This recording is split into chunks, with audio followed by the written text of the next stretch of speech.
perhaps the most important meal of the day isn't breakfast, but it's biting your tongue.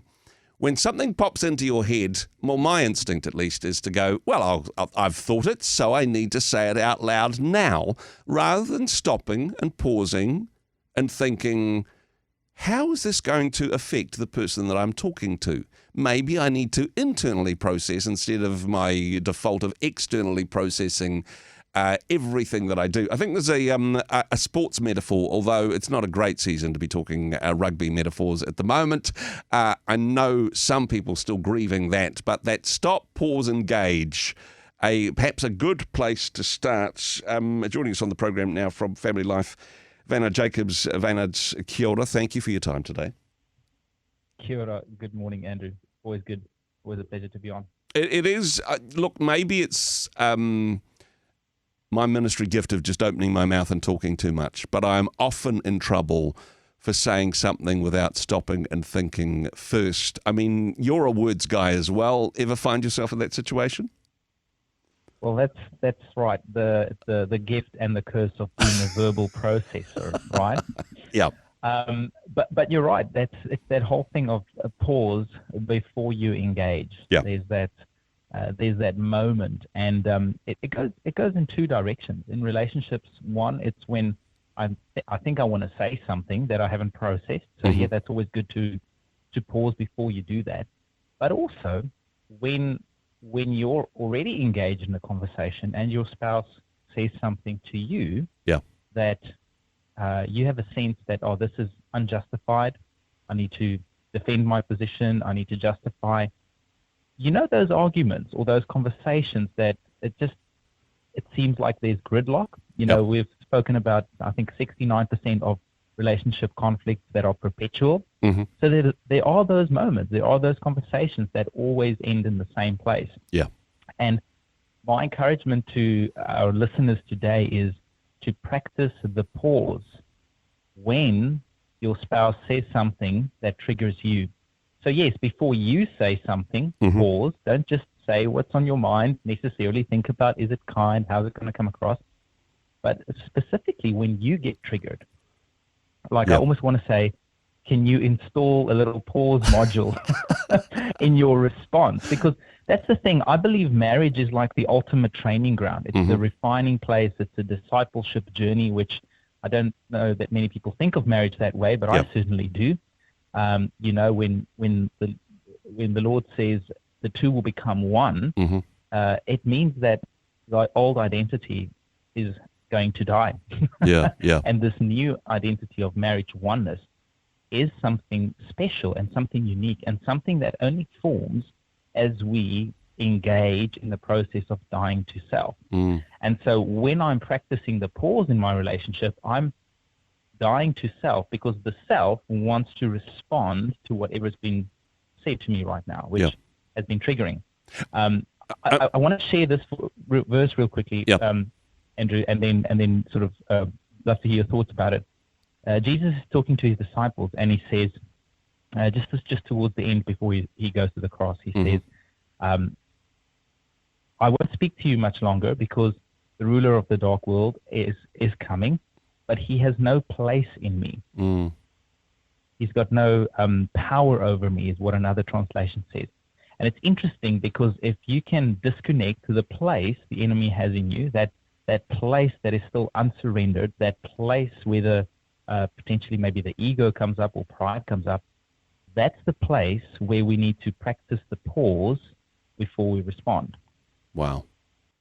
Super good. I mean, it is perhaps because we're in such close relationship, because we know each other, we know the hot buttons. We know where the nerve endings are. We know, okay, particularly we're in an argument, there's some conflict there. As you mentioned beforehand, sometimes there's a little bit of gridlock. One way of preventing an impasse is just to blow things up. It's to throw a hand grenade in there because we know what will hurt the other person. We'll know, when we're feeling hurt, it's that natural reaction to lash out almost in a defensive way. But love says, no, stop that, pause, take the time to think about it. And hey, maybe if it's particularly heated, you're going to need a little bit of time out. You might need to say, hey, actually, I need to step away from this for a moment.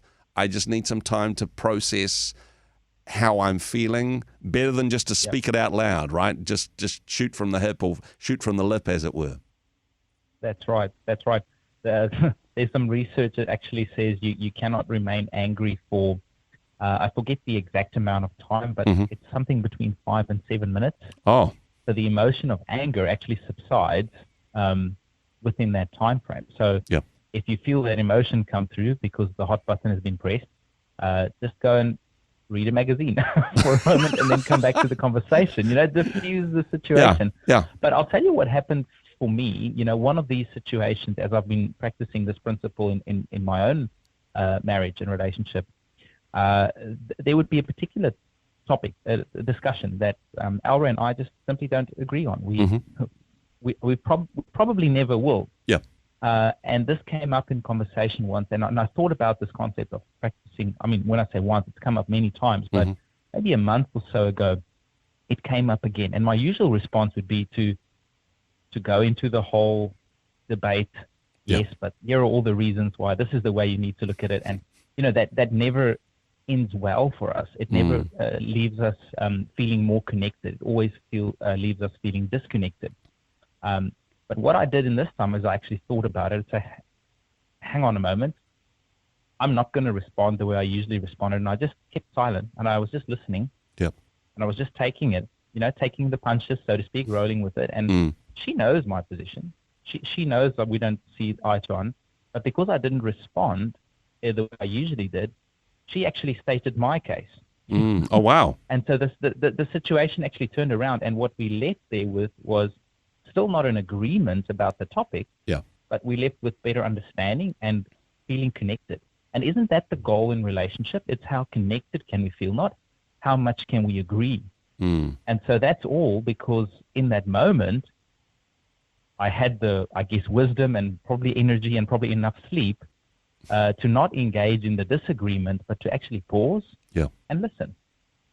No, that is super good advice. And if we're putting all of our energy into pushing our own way forward, we don't create that space for grace to flow, for empathy to flow, putting each other's needs before ourselves. It can be really difficult to do in the heat of an argument or when emotion is dominating the way in which we're responding. But just taking that time to pause, to reflect, to bite our tongue, perhaps, and to listen. Such wonderful wisdom and advice, Wynand.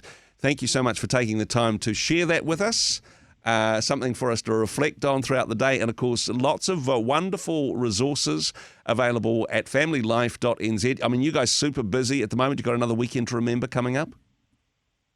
Sold out, 80 couples joining us in Tauranga this weekend.